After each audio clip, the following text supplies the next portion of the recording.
Well, here we are. I've been dreading this video, but it has to be done. In case you missed it, the Blue Jays made the playoffs. Woo! And in case you missed it, the Blue Jays got kicked out of the playoffs. Very quickly. I mean, it was like me having sex. In, out, done. Thanks for coming. Pun intended. Now, as I've said numerous times, I've only been watching baseball this is my second year watching. So I can't act like I know all the highs and lowest lows of Blue Jays history, but I can say that in my history of watching Blue Jays games, this was the worst one. Now listen, game one of this wildcard series sucked. It was terrible. I hated it. It was so upsetting to me to see Alek Manoah going down like that because I fucking love that big man. And this fucking Cal Raleigh guy, I mean, who the fuck even is Cal Raleigh? It sounds like someone's hammered trying to say Kyle Lowry. Cal Raleigh. And he steps up and hits a fucking dinger. And then they pull out this goofy ass home run helmet that looks like something Billie Eilish would wear to make a fashion statement. It's no home run jacket. Let's tell it how it is. The Jays go up 8-1 in the second game with Kevin Gausman on the mound. And, you know, it's clear skies ahead. Everything's looking great. Everything's dandy, you know, sunshine and rainbows and all that shit. And then Kevin Gausman lets a couple guys get on base, you know, that happens. It's natural, you know. You might as well let the guy finish the inning if you're gonna fucking start him in the inning, right? Guys pitched well all game. Why take him out now? John Schneider says no. Pulls Gausman, puts in Tim Meza. Tim Meza pitched the night before. He didn't throw a lot of pitches, but he still pitched the night before. He steps up, you know, strutting around, thinking he's the man. All right.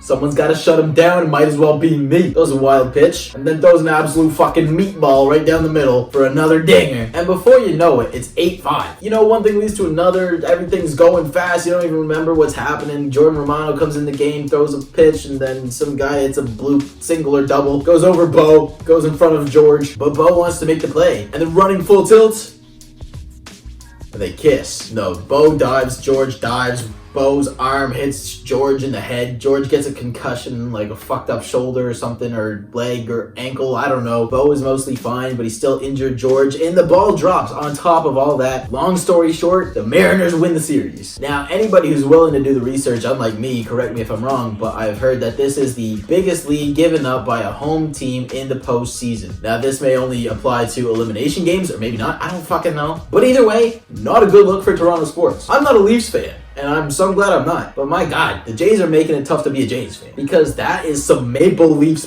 bullshit they just pulled. I love this team with my whole heart. But at some point, you gotta be like, man, when do I get to see the light at the end of the tunnel? Of the three possible teams the Jays could have played between the Mariners, Rays, and Guardians, I wanted them to play the Mariners because I thought the Jays would do what the Astros did. The Astros absolutely dusted them. Pick them up like they were a fucking Kleenex and blew their nose with them. Tossed them to the side. Like the scum they are. Fuck you, Cal Raleigh. I do like Jesse Winker, though. And my God, Luis Castillo, wow, he's filthy. The Jays really should have tried harder to get that man because he's a weapon out there. Now, luckily, when I was watching this game, I was not sober. If I was, I probably would have reignited some old anger issues and punched a hole through my TV and maybe punched a hole through my cat and maybe my mom. So I wasn't like fully focused on the game if we're being 100 with each other right now. But I had the game on and I saw the comeback and it hurt. You know what it felt like? It felt like when you're really craving pancakes and you get home,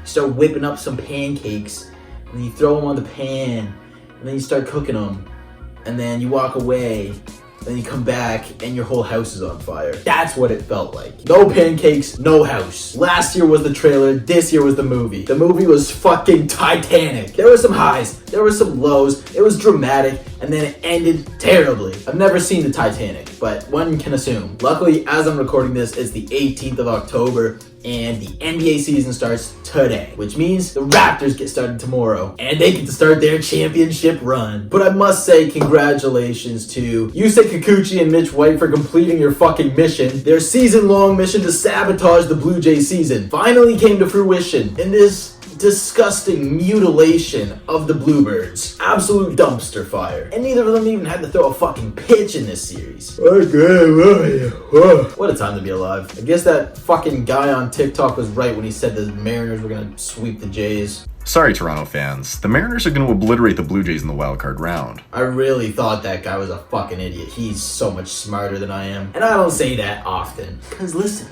I'm fucking smart. I got a test back today. I got 15 out of 17. That's almost 90%. So like, don't fuck with me. You know, I got some stuff. This Jays season was a wild ride. You know, Vladdy never really got it going like as much as he did last season, which may or may not have something to do with playing in Dunedin and Buffalo. Bo Bichette lit September up, and he finished with the most hits in the AL once again. But was his season anything special? I mean, it didn't seem like it to me. You know, Alejandro Kirk, Santiago Espinal had a great first half of the season, started to trail off towards the end. That doesn't make Captain Kirk any less sexy. George Springer, when he did play, he was a good baseball player. Raimel Tapia was great. Whit Merrifield played pretty damn good. Teoscar Hernandez, not the best showing this season, I wouldn't say. But again, it's not like all these guys were having abysmal seasons. Like, they were respectable seasons. I mean, shit, we had 5 All-Stars this year, and that's not even including Kevin Gausman, Bo Bichette, Teoscar Hernandez, George Springer, Mitch White. So it's, you know, you can easily find a lot of things to complain about. But all in all, this is a young team. This is a young team with a lot of potential. As long as, you know, we keep our core guys and they keep developing. I mean, you know, this fucking sky's the limit. So we'll see what happens from here. Clearly, changes need to happen. We can't go back at it again with this exact same group. They're just not good enough. As much as it pains me to say that, but I think that's all I'm planning on saying. So thank you for watching this video that was very difficult to make because I hate talking about these upsetting things. But on the bright side, Red Sox didn't make the playoffs. Rays are out. Anyways, I'll see you guys next time. Take care. I just fucking realized you can't even see this damn hat I put up here. Ready?